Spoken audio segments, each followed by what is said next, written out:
What's up, everyone? It's Kanan, It's Jessie. and we are the Geeky Saying Couple, and welcome to our analysis of RWBY Volume 9, Chapter 5. Once again, sorry this came out so late, but we don't trust Crunchyroll enough to just do it like we used to, so we have to get screenshots, we have to write notes. Well, Jess has to write notes, and she's the one that gets the screenshots and all that, but it's just a longer process than we used to do, plus work and all that. But chapter 5 was pretty interesting, especially toward the end. um, Now, I know we've not said this in past analysis that we start when we started Volume 9, but hey, spoilers. If you've not seen the chapter, please go watch it. Okay, so the episode pretty much starts with, oh yes, subscribe, notification bell, click that like button, comment, and actually, one in real life update. I may actually be getting a new PC soon. Coworker of mine is selling his because he is going off to the military, and he plans to get himself one once he finishes up boot camp and schooling and all that. And so he's selling his. He's giving me a heck of a deal on it. I accepted it. Just got to wait until he's ready to part with it because he wants to wait until he's about to leave and all that. So, yeah. So, woohoo! Anyway, let's get on with this. Okay, so I believe, if I remember correctly, that as it shows, the episode starts with RWBY and them running away from the herbalist's house after what happened in the last episode. So, of course, the cat says, "So glad the four of you are still the four of you," which is not always the case in the Ever After. So, this episode has a lot of exposition for the Ever After. We learn a lot, which kind of gives me a theory for a character we see at the end of this episode. So yeah, and this was a nice little interaction, going like this to RWBY. I don't care how long they've been the Ever After. I love the relationship between RWBY and Little. It's such a sweet relationship. I sometimes want to think that maybe there's a slight chance Little is the Ever After equivalent of Penny. I would love that to be it, but who knows. So, of course, Weiss goes off on the cat. You're the one that left us in there, which led to us being trapped in the mushroom room, and then the herbalist tried to drug us, which was a running joke for the whole week of Team RWBY getting high. Tried to drug us, and then swallowed by a hole in the ground. Yeah, swallowed by a hole in the ground. Which the cat, this is a little bit of the expedition that starts here. The cat says Alex had a similar reaction the first time she saw someone return to the Ever After, but it's not how it seems, or it is if you think like Alex. So this leads to them, of course, asking if the cat means that Herb is dead. And I believe is the next few shots that whole entire this whole interaction is all that. Yeah. And this is beautiful. We did not realize this in the trailer or at first, but this is kind of like a market. Just a little general market where people can buy goods and stuff like that. So we'll do this one because this is one of the first shots we ever saw of Volume 9. And so the cat starts talking about, no, Herb is not dead. His heart was too weak to listen, so the cat gave him some of their heart. Those who break or wear out or finish their purpose are called back and repurposed, where Herb will go back to how he used to be when he was just Herb. And of course, RWBY asked, when he comes back, will he remember? And the cat says, now, what would be the point of that? we're just not like We're you. not like you. We ascend. Yes, which we're going to go into a little bit here once we finish this little section. Which Y says that's impossible. Things have to die. And she says, right? Yes, like so, things have to die at some point. Which the fandom did kind of go like, well, there's Salem. I noticed in the other screenshot, because we saw. Oh yes, the two of the guards from the Red Prince, but we see that one of them is meeting up with that small girl puzzle like a piece, and it looks like they're on a date. The one with the horse is petting the horse. Well, yeah, like I just don't. I notice happened to notice that when I was going through again. But yeah, the little purple girl board piece that one of the soldiers was interacting with at the auction, they're in this episode together, and so many have suggested that they're dating. I mean, and like the reason why that one not like elbowed him at the auction was because they were on duty. So something like that. So yeah, Y says it's impossible. Things have to die someday, right? The cat says no, but there might be a creature. That's another thing. But he cringes here when he says, in your world, things die. Yeah. So this isn't. Yeah, this is this whole scene. Like it's right before they get to there, though. Yeah, and right here is where Y says things do die, right? And so before that, this is where he had said, there might be a creature, might be this creature, but no. He says that's not something you talk about with polite company. So I'm pretty sure this obviously leads up the creature he's talking about is the one we find out later what happens with this creature. So and why it's not polite to talk about. And Blake asks, about what happened to Herb is what happened to the Red King. The cat says it was sad. The king couldn't cope when he lost to Alex. He was called back, fixed up, and into the prince they met. So, yes, the Red King is gone. He had fulfilled his purpose. Well, he did not fulfill his purpose. He had a meltdown. Yeah, he had a meltdown pretty much, and he was repurposed and turned into the Red Prince. Which RWBY said the prince was much worse. Yes. Which the cat says the prince isn't supposed to be nice. You're meant to play the game and win. That's the prince's purpose. You're meant to no matter what. Yeah. So of course when he lost to Team RWBY, that's why he literally he cracked. And so the cat gave the Red Prince a little bit of their heart. Which Blake points out that's why he cheats when the king didn't. Cat says, while the prince may not remember Alex's deception, the heart very rarely forgets. Which does. I felt that was very important, though. Like moving forward in Volume 9. Yeah. Which it sounds very Kingdom Heartish in a way. It does, but it could be an explanation for a lot of things moving forward in regards to other characters. Like, if they did forget some memories or forget some things, the heart's not going to, if there was that much of an impact. Now, this right here is kind of funny. It's kind of like the cat is self-aware of something right here. Blake brings up that there was nothing about ascension in the story. The cat says, of course not. Exposition is terribly boring. Even this whole conversation was tedious. Well, he was saying that while riding on that lion's head. Well, the point is this whole entire conversation was expedition. So, exposition. So, the cat is saying this whole thing was tedious.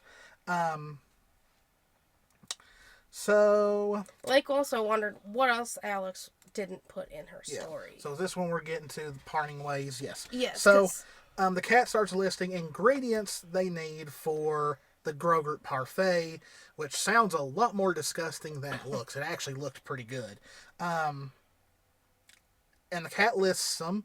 One of them being a leprechaun hair, nose hair. Ruby says that she'll never remember all that. Cat says he can get those. He wants her to speak to The teapot lady. The teapot lady on the 3rd level, who will have the leprechaun nose hair. And of course, the first thing the cat does is get distracted. But yeah, look for the teapot lady, then gets distracted. And we have our one of our little bumblebee moments of the episode. Yang's annoyed, of course. It seems like Yang has had fun for the most part in this volume so far, but has also been annoyed for the most part. Most things, like she's better go with him so we don't so he doesn't get distracted by a shiny doorknob and never come back. Yeah. In which the whole time Blake's looking at her, and when she gets to the doorknob part, Blake, of course, laughs at what Yang says, because Blake always laughs at the funny things Yang says. And she says, "I'll go with you," but the way she says it, it's like, "I'll go with you." It's I don't know. It's just the way she delivers it. Right here is when she says, I'll go with you. Of course, Y says, "Get me as far away from any nose hairs, please." And of course, Little is like, "I'll go with Ruby." It's just so cute. They come over, and while the cat's distracted, nice try, kitty, but we're coming along, is what it says. They all just jump down and yeah, and then they ride on the cat, and I don't know I know you didn't get it because these were enhanced photos that were going around on Twitter, but Yang has her arm around Blake as they're riding on the cat. Just saying, and this kind of, Weiss being the bee's chaperone is kind of a thing now. So yeah, I felt bad for this little. they're trying to sell their wares, and of course Ruby's not interested. Like how sad, and then the mice take the cheese, and it's even sadder. So I felt bad for this little shop owner, and then little is like, "Onward," and then starts yawning and falling asleep, and which Ruby just chuckles. Well, yeah, like it seems like out of the few legit smiles that Ruby has in this volume so far, a good bit of them are from Little, so that's always a good thing. So let's see. Yep. So Little's already asleep. I did get that. They are definitely on a date. They definitely are dating. But yeah, Little is fast asleep. In Ruby's hood, and Ruby's walking around the village, and then things get really creepy. It gets very Silent Hill-like. Well, this is also very Alice in Wonderland. Like when she's lost on the paths, every way she tries to go, everything starts getting dark except for where she's at. So they definitely did take this from that. But it does, everything just slowly moving in as she just looks around. So yeah, it was really creepy. Like I actually got a little creeped out during the reaction for this. Like 2 volumes in a row, the Ever After has gotten kind of creepy. First with Herb's humming and all that in the middle of a dark forest, to this right here. I was expecting an alarm to go off and the place just melt into some kind of creepy underworld-like thing. And this is where we finally see this mysterious blacksmith lady. Because the first thing Ruby notices as she's walking by is Penny's sword, which a voice asks, "Does that one interest you?" And of course, we get the scene of Penny's face reflected in the blade, which is very, very sad. Like, I want to believe somehow Penny will still be relevant to the series. I don't know if the theory of Little being Penny is anything, but it'd be nice. But Ruby says she thought it was lost forever, and this is where we get the blacksmith. And she says nothing and no one is ever truly lost, which could really relate to characters like Pyrrha or Penny, but it may be related to a character we see very briefly here in a few minutes. It also could be related to Jean. Yeah. Well, we're not there yet. Well, no, in general. Like, him in general, because we know that there's more to it, but that will tie in even later. But the blacksmith says, what of you? Are you lost? Which technically, yes, Ruby is very lost right now with who she is, what she wants to do. But Ruby kind of takes that literally and says no. Her friends went somewhere else to look for the rest of the ingredients. But it sounds like Ruby is like thinking lost as in direction, like lost. Like Ruby is lost up here and in here. And Little, once again, rubbing Ruby's cheek. Little wakes and is immediately feeling very uncomfortable, saying, I don't think we're supposed to be here. And the blacksmith asks Little, are you her guide, little one? Little says, yes, Ruby is my friend, and I want to help her get home, even if I don't know where that is or how to get there. So, very, like, this character is so pure that I think Little would make Goku look dark, like black-hearted at this point with how pure-hearted this little mouse is. So we get to this weapon, and I knew from the very moment we saw it in the reaction that this weapon is important because it stands out amongst all the others. A book just fell. And it looks like a rifle in a way mixed with an axe. I think, like, I didn't vocally say it, but for me, I was thinking in some ways it kind of resembles Crow's weapon a little bit. It does. I thought also, just because we've seen stuff like this already happen, maybe it was Crescent Rose disguised as this, which we'll find out another reason why I thought that at first. But yeah. But the blacksmith definitely says some things that, like, says, you seem to be carrying a rather large burden with you, which Ruby says, I'm fine, I can handle it, which is something Ruby has done literally the entire series. She's kept it all in and put on a strong front. Then we see the sword change. Penny's sword has now changed into this dagger, which we see Alex in its reflection because it's been noted that Alex used a dagger. The blacksmith goes on, says if you change your mind, you can choose anyone you like and set your burden down, which is very interesting.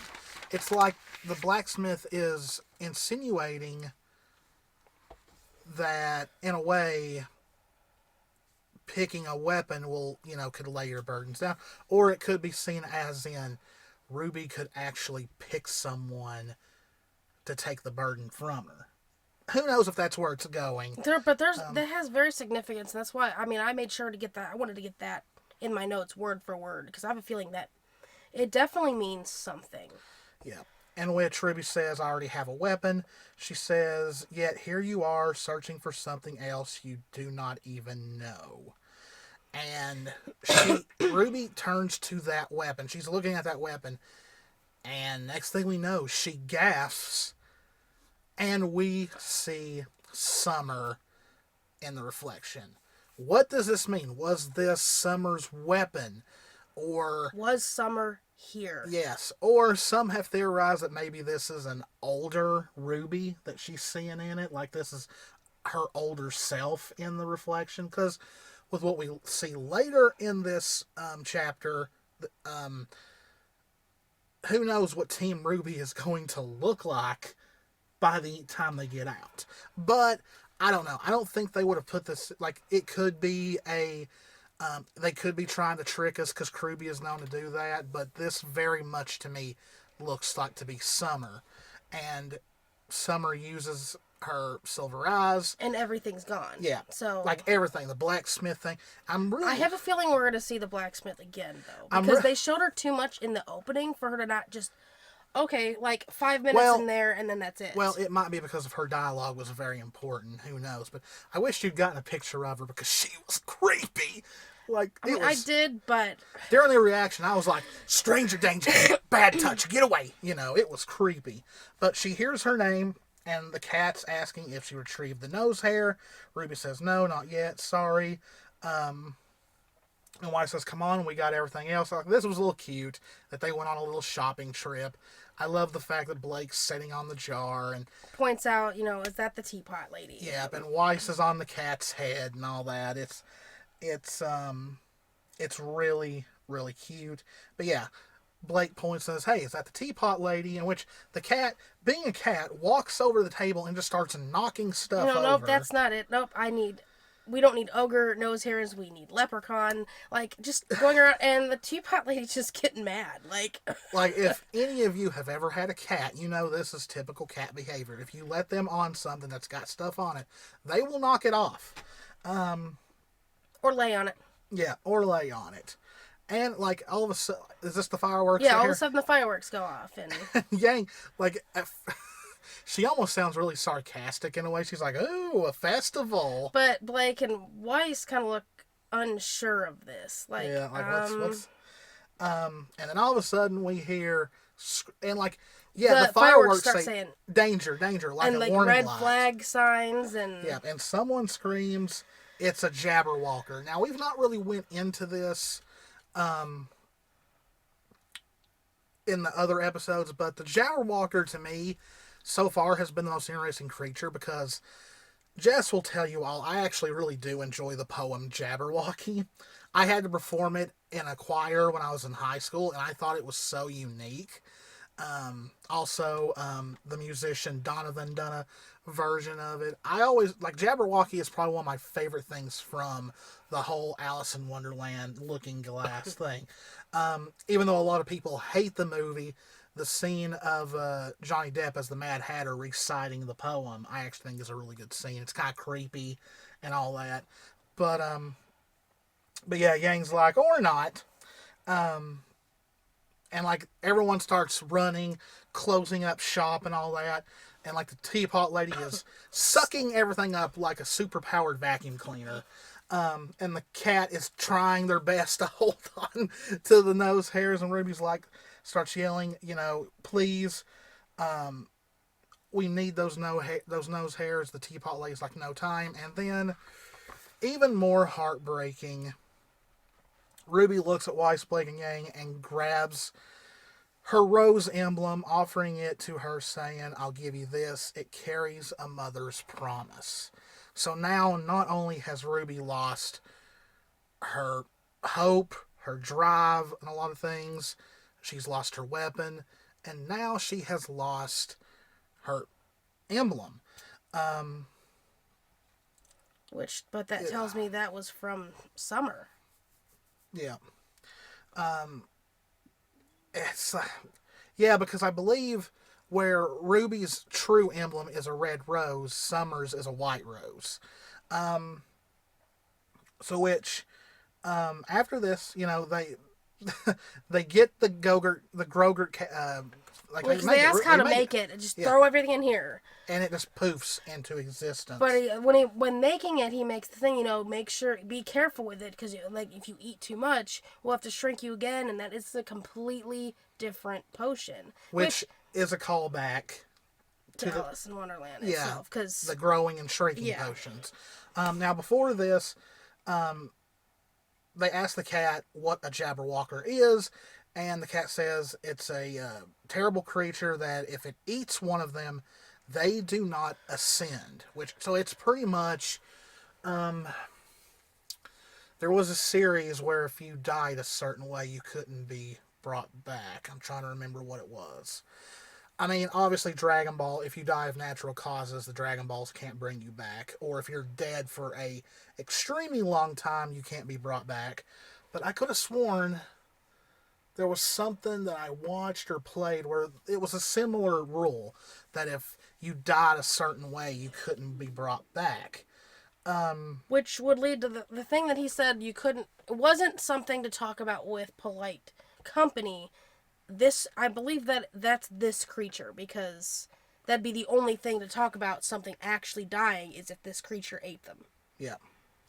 So it actually looks better than I thought it was going to be, especially something with leprechaun nose hairs in it. And like you can see, like Yang scoops up some and starts eating it, and she like They start growing slightly. not as effective as the mushroom from Mario, but it has the same thing. Um, um, so Ruby asks, what's it doing here? Which part is that? No, it was the bird that comes in. Ah, okay. But Yeah, this because was because I did this because there was no dialogue here. She okay, just so this grabbed is them and the parfait and took off. But the tail of this thing caught literally, them and like it literally cancels out her semblance in a way. because it hit her when she was trying to get away. Yep. So Blake, Yang, and Weiss and the parfait go flying out. And it does hit. The parfait hits the Jabberwocker, and because Yeah. Weiss yells no, and it grows. Yeah, and so. and it's also like, ugh, I don't want this. No. Yes, so it does get a little bigger, which is not good. And a lot of people love, so did you get it, that Blake, Yang, and Weiss have grown enough to where They Ruby... look like dolls. Yeah, she's carrying them around like they're dolls. But this is where, what is he doing here? Yeah, this bird... And his eyes are glowing blue. Starts, which you thought maybe was a sign of something, but looks like it's not. But the bird does attack the Jabberwocker. Ruby asks, what's he doing here? Cat says, I gave him something new to do for the moment. So I guess the cat is able to change someone's purpose in a way. Well, yeah, then he says, well, tells her to get them bigger or we're Jabberwocker fans. Yeah. So the cat does tell Ruby to follow them. Which is this part right here, right? Like Ruby, follow me, or we're Jabberwocker food. Well, no, he said that before, but now he's telling Ruby she's got no way to defend herself, so he's trying to get her to safety because the others can fight. I just remembered, which we're gonna have to. I believe I saw on Twitter that the cat actually does go by they them, like a little. So sorry about that. I completely forgot about it. So yeah, there's that, and the poor bird is done for right now. Okay, so they were trying to run to it. Yeah. But it got in her way, and that's when we start seeing the feet. Yep. And I knew from the very moment who this was. Like, we saw this in the trailer. Everybody examined the boots and all that. And arriving, which in the reaction, I stupidly called this a rabbit deer. It's a jackalope. I was going to say, like, when I went back through, I was like, isn't that... Well, yeah, but when you're in the middle of a reaction, you don't think things like that. But this thing completely bodies the Jabberwocker. Yes, it's the Rusted Knight. Weiss, Blake, and Yang take the opportunity to finally eat enough of it. They literally ate it off the ground to finally return back to their normal selves. This is where he says, you need to come this way. Yeah. And so, once again, Yang had a grudge against this thing like no other. She starts beating it on top of the head and saying, I said I wasn't done with you yet. In which Weiss grounds it with gravity dust, sends it up. Yeah, I tried to get each angle of them. Yeah. Which the next one would be Blake. Yep. And then Blake sends it down. Yang, using her semblance once again, hits the Jabberwocker, but it completely disintegrates, really. Which Blake says, Neo? Because that is exactly how Neo's semblance works.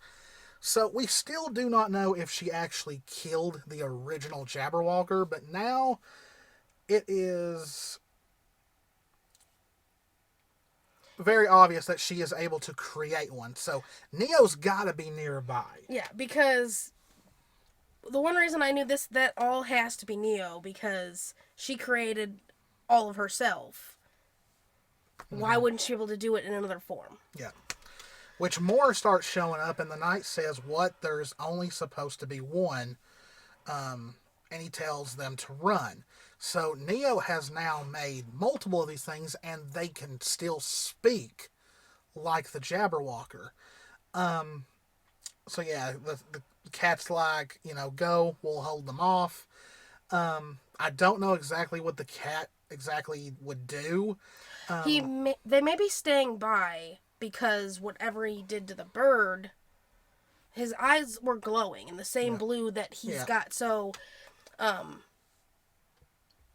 I believe that him being nearby it was trying to help him keep going. Now, I don't think you got it, but there is a part where it's very insinuated that this bird guy, like, literally gets torn to shreds by the Jabberwocker. Yeah, it was hard to catch, but yeah. But here's the thing. Since this Jabberwocker is not the real one, it's Neo doing it, shouldn't the bird still ascend? I would think so, since it's not the real one. I don't know. But anyway, everyone follows the Rusted Knight, which by this time it is very, very apparent who this is. It's no question about it. Weiss looks at some of the survivors of the attack. They're crying. They're in despair. She walks over, sees the smoke rising, like, people abandoning this place. The teapot lady is crying. Like, it's kind of like she's crying over her wares more than anything, but I don't know. It kind of looks like she's got I can't tell, but right at the one, it looks like she might be cracked. well, there's that, but like it's just like she's crying over her damaged goods in a way, almost. This is a nice little moment between Ruby and Weiss says, "I am so tired of leaving places in ashes," which this is related to Beacon and Atlas. She's so tired of them escaping and leaving places just completely destroyed. Okay, so I gotta talk about this. This is Blake fangirling over seeing the Rusted Knight. But the thing is, if you look at it from, like, as much as they talk about the story they grew up with, they became characters that idolized and looked up to. They wanted to be real. Same thing with characters I grew up with. I really wished they were real. So you would be excited to meet that person. So it doesn't really mean Blake is crushing, okay? No. Like, if I would act like this if I met Batman, that doesn't mean I want to date Batman. Yeah, I mean, like, if, like, any of the characters from, like, animes, from Sailor Moon, if any of them were actually real people, that's the same reaction. I had a similar reaction when I met Robbie. Yeah. Because I was meeting Tuxedo Mask's, the voice of him in person. It's the same thing. Like, she's meeting somebody that she grew up loving as in a childhood book. Mm-hmm. That's the natural reaction to that. Now, a lot of people have noticed that when the Rusted Knight walks by, if you watch Weiss, she kind of starts realizing who it is. Now, okay, so one, we already knew by this point because the weapon, it's broken, the shield. But then he says, "You did good, Juniper." He named the jackalope after his team. Okay, so, yeah, we're like, that's Jean. This is definitely Jean. He takes off his freaking helmet. He has long hair. He has a ponytail that's tied by a red cloth. Pyrrha. He turns around. He has wrinkles. He has white in his hair. He has a beard. Yes, it is Jean, but he looks like he has been there way longer than they have, and he fell last. Which he said, he knows who they are, because it's Jean. He says, "Team RWBY, you finally made it. You get everyone's reaction." And that's it. Yeah, that's it. So, yeah, it's not like Blake all of a sudden has a crush on John, guys. Come on. But, no, it was, she thought this was the... He's old enough to be their dad by now, it looks like. The way he looks, yeah. But it was clear that that's, Let's go back to Jean, because the childhood excitement of meeting a character you grew up, thinking. Okay, so what does this mean? So I don't know if there's going to be some magic at the end that'll change him back, or if Jean is just stuck like this from now on. I do have a theory. It's a little bleak. But let's remember, the Rusted Knight was part of the story. Unlike Team RWBY, Jean has been put into a role of the Ever After. I think he might be stuck there. Because now, if he's part of the Ever After story, he's got a purpose. Once he does that purpose, The Jean we know is gone. He'll ascend, be repurposed, and not have any memory left. Is that what's going to happen? I don't know, but he's in a different situation than Team RWBY and Neo right now. Like, he is in the role of something.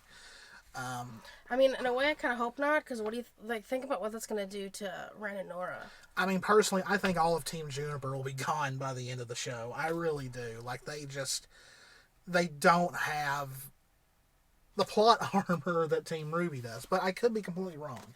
I mean, there's a lot of people that think that. It's also based on who they're based around. Jean is based off Joan of Arc, who was burned at the stake.